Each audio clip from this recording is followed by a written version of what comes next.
Oke, Assalamualaikum warahmatullahi wabarakatuh. Perkenalkan, saya Sadan Fitroni dari program studi PJJ Teknik Informatika Universitas Cyber Asia. Di sini saya akan membahas tentang rangkuman materi sistem jaringan yang ditujukan untuk memenuhi tugas UTS mata kuliah sistem jaringan yang diampu oleh Bapak Muhammad Ihwani Saputra, Eskom Mkom. Baik, di sini ada 7 sesi ya. Yang materinya dirangkum dari PPT dari sesi 1 sampai sesi 7. Baiklah, jadi yang pertama adalah terkait introduction to network ya. Jadi komunikasi merupakan elemen penting ya dalam kehidupan sehari-hari. Sama halnya seperti kebutuhan primer seperti udara, air, makanan, dan tempat tinggal. Di dalam dunia modern, jaringan menghubungkan kita dengan cara yang belum pernah terjadi sebelumnya. Jaringan telah menghapus batasan geografis dan menciptakan komunitas global yang memungkinkan komunikasi tanpa hambatan. Oke, berikut rangkuman poin-poin di sesi 1.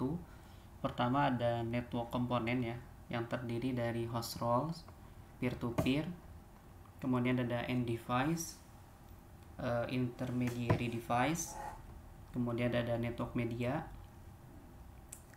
terus network representation topology, ada network representation, ada topologi diagram, dan kemudian ada tipe-tipe dari network ya.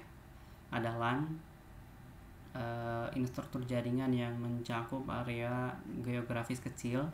Ada wide area network atau WAN, infrastruktur jaringan yang mencakup area geografis luas. Dan ada di internet LAN dan WAN yang saling terhubung secara global. Kemudian ada intranet dan extranet ya. Di sini ada internet connection, ada reliable networks dan network trends, dan juga ada network security. Oke, kita lanjut ke rangkuman sesi 2 terkait basic switch dan end device configuration. Jadi tujuan dari sesi ini adalah untuk mengimplementasikan pengaturan awal termasuk kata sandi, pengalamatan IP, dan parameter gateway default pada switch jaringan dan perangkat akhir. Berikut poin-poinnya ya. Ada sistem operasi yang terdiri dari 3 komponen, ada shell, ada kernel, dan ada perangkat keras. Contohnya seperti Windows, macOS gitu ya. Kemudian ada metode akses Cisco IOS, bisa pakai konsol, secure shell, ataupun telnet. Ini sampel. Kemudian ada program emulasi terminal. Juga ada navigasi iOS ya. Ada mode perintah utama berikut. Kemudian ada mode konfigurasi. Nah, di struktur perintah iOS itu ada struktur dasar, ada sintak perintah, dan fitur bantuan iOS. Oke, selanjutnya ada konfigurasi dasar perangkat. Jadi ada nama perangkat, panduan kata sandi, dan ada alamat dan port terkait alamat IP, gateway default, media jaringan. Kemudian ada konfigurasi pengalamatan IP, bisa dilakukan secara manual ataupun otomatis. Nah, ini contohnya. Ini yang sebelah kiri otomatis, yang kedua sebelah kiri itu manual, dan yang sebelah kanan otomatis. Kita lanjut ke sesi 3 ya, protokol dan model. Jadi di sesi ini kita mempelajari bagaimana protokol jaringan memungkinkan perangkat untuk mengakses sumber daya jaringan lokal dan jarak jauh. Tujuannya adalah untuk menjelaskan peran protokol dan organisasi standar dalam memfasilitasi interoperabilitas dalam komunikasi jaringan. Nah, ini poin-poinnya. Jadi ada elemen dasar komunikasi, yaitu sumber, tujuan, dan saluran. Kemudian ada protokol komunikasi, ada penetapan aturan, ini persyaratan protokol jaringannya, ini ada fungsi kontrol jaringan, ada interaksi protokol, ada protokol switch.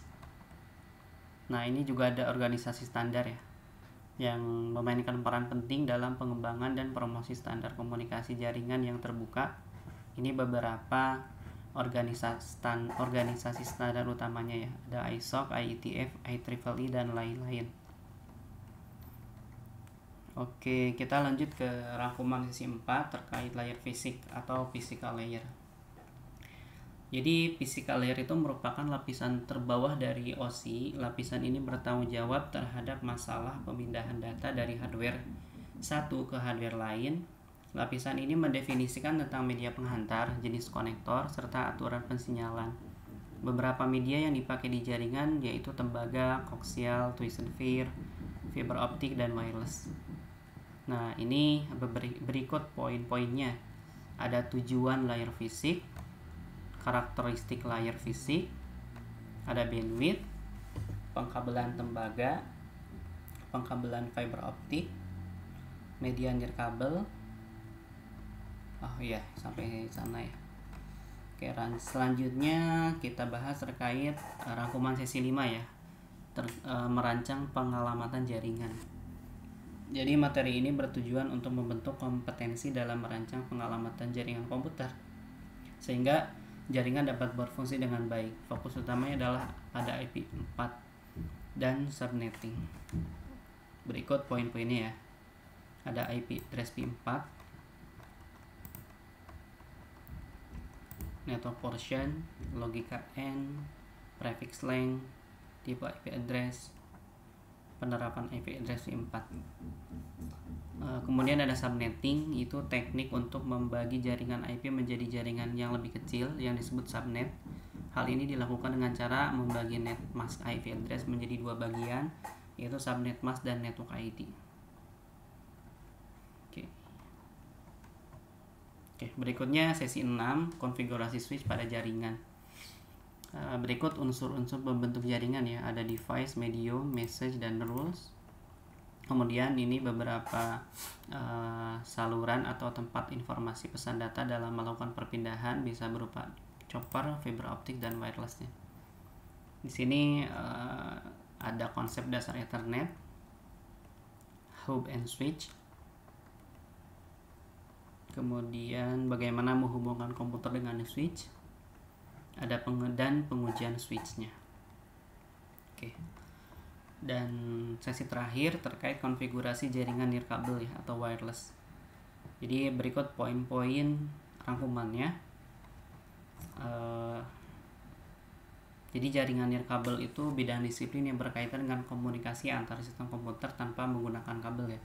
Jadi media transmisinya tuh tanpa kabel, jadi bisa pakai gelombang radio, gelombang mikro, maupun cahaya inframerah. Nah, berikut rangkumannya terkait spesifikasi, kemudian ada topologi ya, ada topologi infrastruktur dan topologi ad hoc. Kemudian ada wireless security, kemudian ada tahapan instalasi. Oke, saya rasa cukup sampai di sini terkait pembahasannya. Terima kasih, kurang lebihnya mohon maaf. Wassalamualaikum warahmatullahi wabarakatuh.